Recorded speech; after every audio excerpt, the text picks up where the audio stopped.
You need an arm day, and here's why. If you've watched this video, you know the reasons why I hate push-pull legs, unless your arms are above 20 inches. And for most guys and girls out there, they aren't. So that means if you're in the bodybuilding world or if you just want to look jacked and swole on the beach, you need bigger arms. And in order to achieve that, the best way to do that is have a specific arm day. And I try to tell people this, if they listen, they get great results. If they don't, they hang around these like 16 to 17 inch arms and they're like, I don't understand, they aren't growing. I've put them first before back, and I've trained triceps before chest. And here's what I always say to that. Okay, cool. You're gonna do a bunch of curls and then do all your rowing and pull downs. Awesome.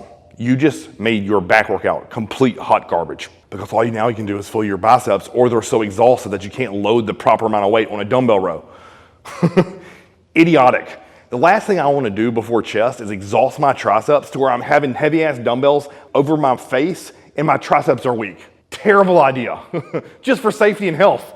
So if you're doing push-pull legs and you're putting arms first, that's still not making them a priority in terms of your whole. I'm sorry, it's just not. At most, you're doing what, 2 exercises? And then you're gonna go train your back or train your chest and your shoulders? Yeah, good luck doing that, homie.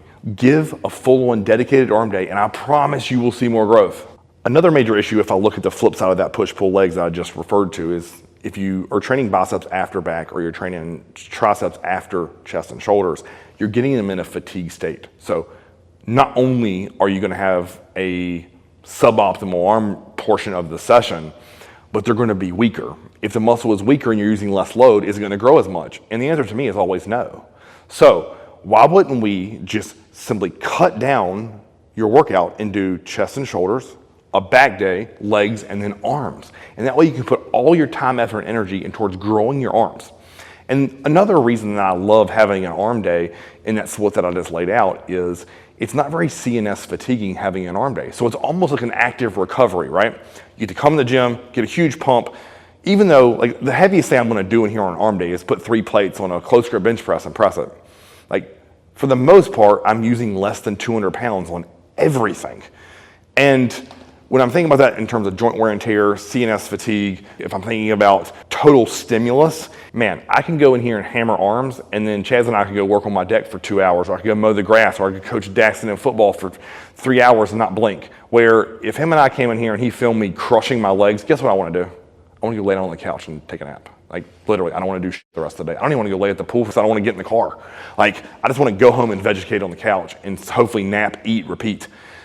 So to me, when I'm thinking about arm day as a whole, that's all the reasons that I think you should do it. Now, I do want to end this with a huge takeaway of, okay, Chris, like what are your top 4 arm exercises? Because that's the next thing that people are going to post in the comments. And if I'm going to start largely with biceps, the dumbbell single arm preacher curl to me is my GOAT. I love it. It locks me in. I can do one side at a time. It feels incredible. If you look at my form here in the video Chaz will overlay, you will see how much my biceps are working. And I actually can load this pretty heavy. I've done as much as 55-pound dumbbell for 8 reps before, and it feels great. Next up is the dumbbell hammer curl. Why? Because it gives me the thickness to the arm that I need. And you can either do these cross body or north and south at the same time or alternating. So all 3 options are great. Next for triceps. All day long, I'm gonna go with a rope push down. Why? Because I personally need lateral head of my tricep, and I can feel it. Of all the people I've trained over the course of my 20 years of being a personal trainer, the rope push down eats people's triceps alive. You can see it work, they can feel it contract, and it's a cool sensation, and I can load it pretty heavy in the cable station without getting negative elbow pain. So it gives you the freedom of the wrist, no pain in the shoulder, it feels great, right? So the rope push down, because I'm gonna need something to prime my elbows for what I'm choosing for exercise number 2 for triceps, and that's gonna be a dumbbell or kettlebell skull crusher. I love this because it doesn't lock my wrist into place like either a straight bar or an easy bar would. I can load it really heavy. I've done as much as 55 pounds with these on skull crushers on an incline and blew up my triceps. I can get a huge stretch, huge contraction. So if you look at those 4 arm exercises, 3 out of 4 of them are dumbbell and 1 of them is a cable.